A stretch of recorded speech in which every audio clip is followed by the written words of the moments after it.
What's good, YouTube? It's your boy TooSmooveEli back with another action. And today we got a massive change that's coming to the NBA.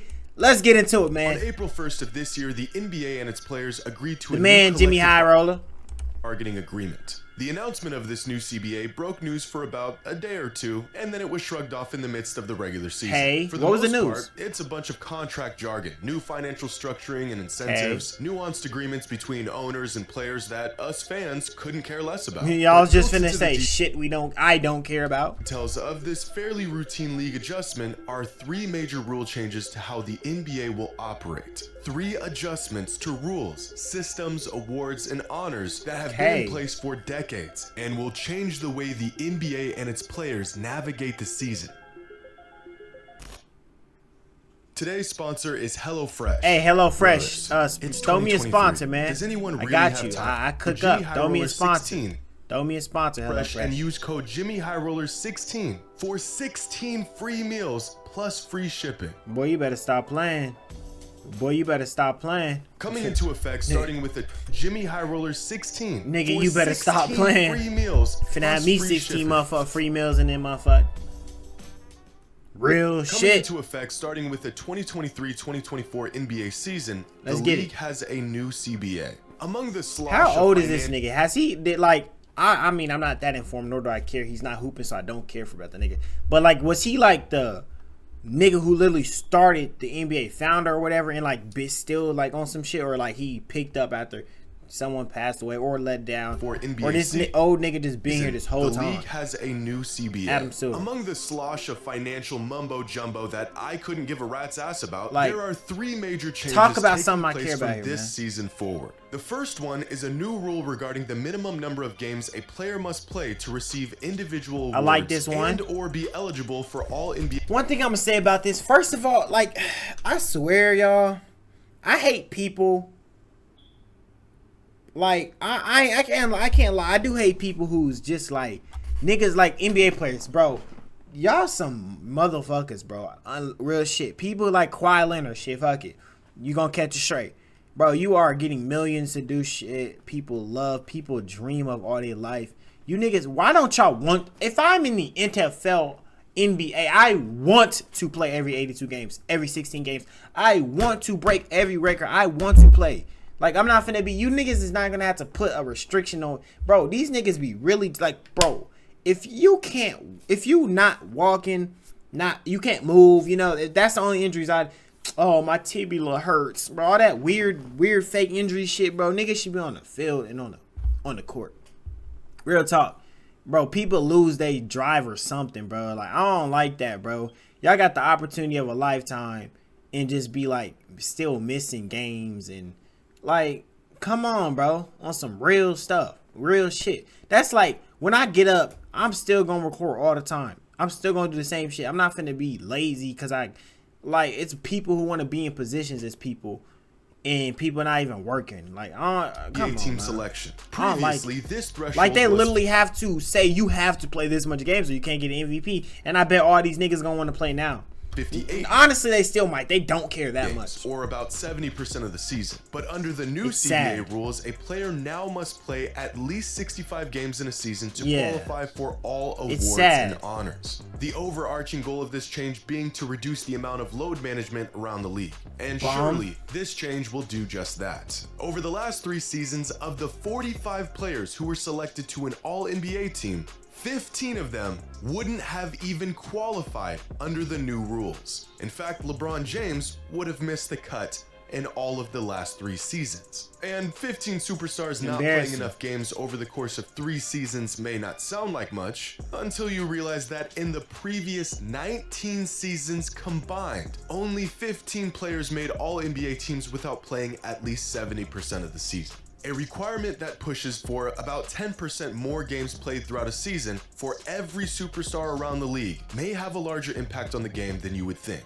Which leads Ben Rohrbach of Yahoo Sports to beg the question, is it worth squeezing a handful more games from these stars to risk rewarding less prestige?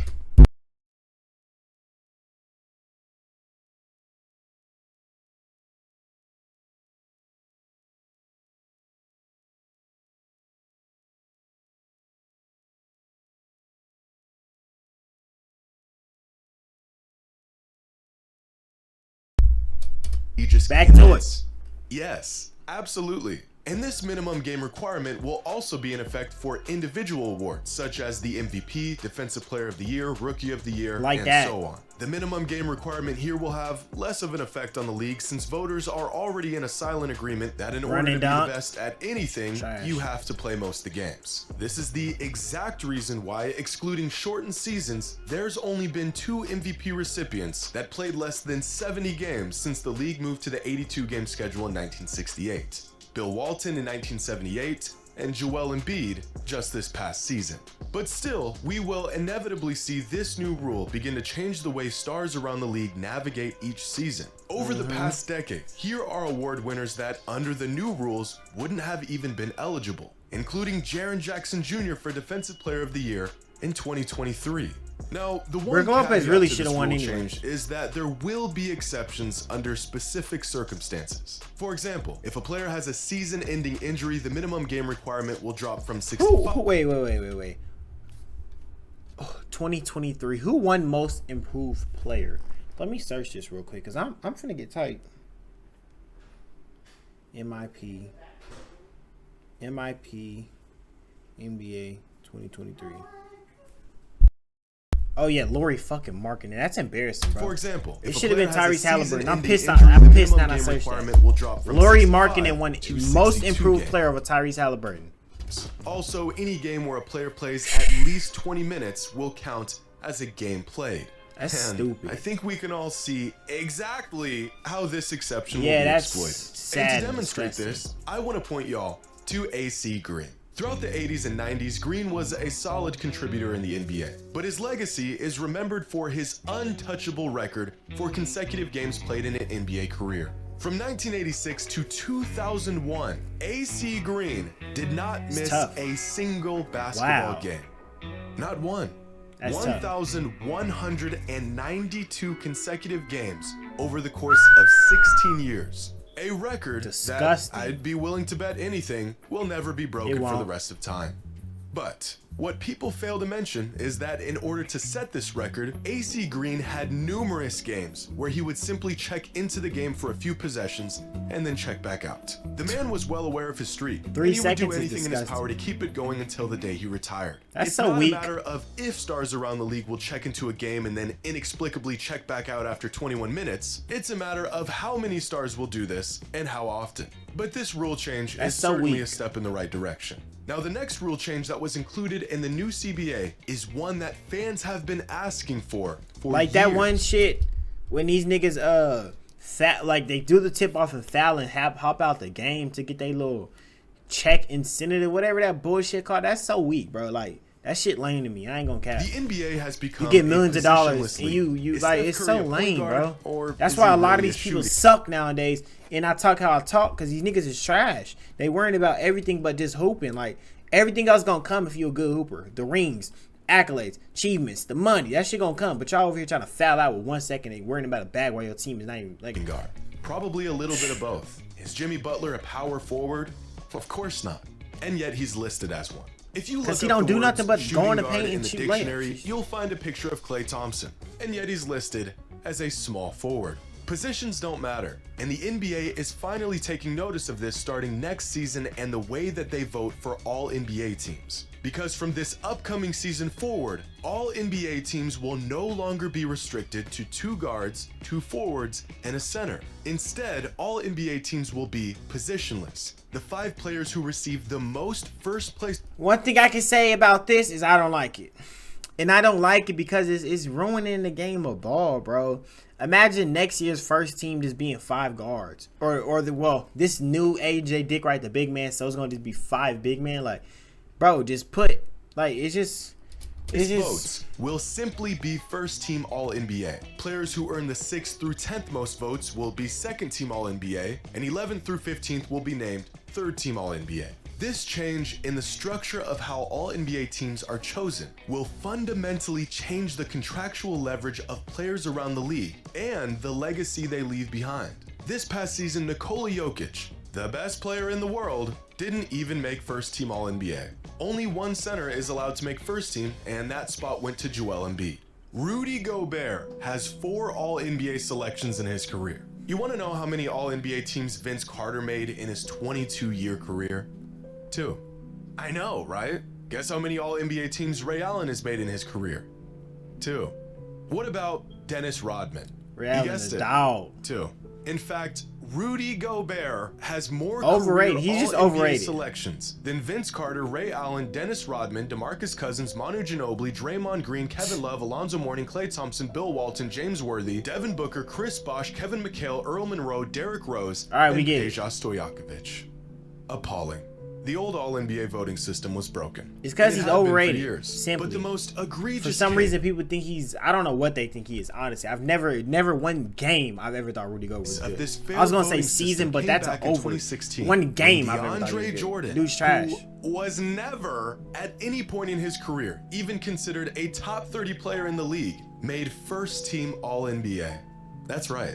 Because of this voting system, DeAndre Jordan was virtually named a top 5 player in the NBA. That same season, Kevin Durant, at his apex, did not make first-team All-NBA. Change was in need, and to demonstrate just how much these alterations will affect the NBA, here are the All-NBA teams from 2023. Now, considering that this is blasphemy, blasphemy. The most blasphemy of all blast of blasphemy, bro. New minimum game requirements and the positionless niggas don't deserve voting. to be here. This is how the 2023 All-NBA Mitchell teams would look under the niggas. new rules according to voting results. Giannis, Steph, Butler, Lillard, and LeBron all missed too many games to make the cut. Jokic makes first team with Embiid. Sabonis, Fox, and Randall all get promoted to second team, and 4 players in Markkanen, Holiday, Brunson, and Anthony Edwards all make their first All-NBA team.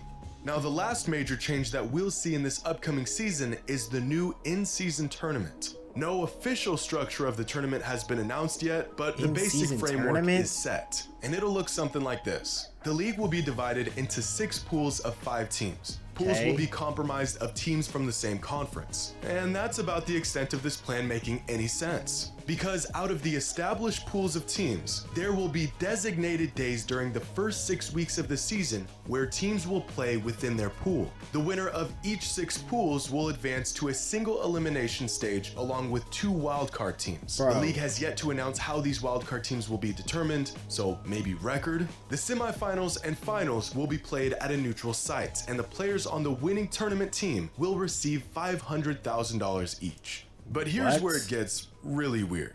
Each NBA team will only be scheduled for 80 games on the season. Teams that do not advance to the knockout round of the tournament will have 2 games added to their schedule, and the teams that make the final round I have the slightest clue what the hell this dude is talking about. The slightest. Tournament will play 83 total games. I have no clue so what he's talking about. Let me get this straight. This new in-season tournament will affect the scheduling of the regular season. It will have qualifying rounds built throughout the season. It will lead to some teams playing more games in a season than others, but most importantly, I don't know if anyone's even gonna care. The teams that are already good might not care about the in-season tournament because they have bigger goals. And the teams that have no chance at contending for a championship and might care to win the tournament probably won't have a shot. I think the single elimination format could work in favor of less capable teams, but are the title contenders for the postseason not also the same teams that will be favored to win the in-season tournament? Will the rich not just get richer while bad teams continue to have no shot at winning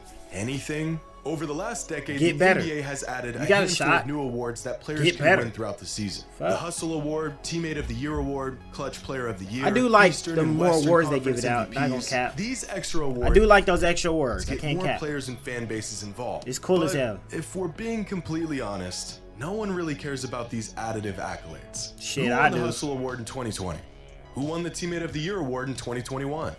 Similar to these secondary awards, I think the midseason tournament could be a fun detour from I mean, we can say that about everything. Who cares about a fucking 6-man? If it's not MVP, obviously no one gives a shit, but still, it's cool as regular season. But I'm not sure how much value or even importance it will hold, especially considering it will uproot the entire structure of the regular season. But LeBron, do you like the changes coming to the NBA? If you had the power, what changes would you make? If I'd make a lot of changes. Players in the league are 5 point guards, does it make sense to have them all first team All NBA? No. What if the 10 best players in the league all play less than 65 games. Would it really make sense to have the 11th most valuable player in the NBA win the MVP? How does Rudy freaking Gobert have more All-NBA selections than Vince Carter? Let me know your thoughts in the comments below. Hey, let me know what y'all think about these rules. I like almost all of them. I don't know what that tournament is getting at. I don't understand it. But I do like that you got to play games rule because, like, nigga, you're not playing, you're not getting an award. You feel me? Show me something. I like a lot of this shit they doing. I forgot about damn everything this nigga just talked about. But y'all let me know what y'all think down below in the comments. Like, subscribe, take everything down below in the description. Till next time, we out. Peace.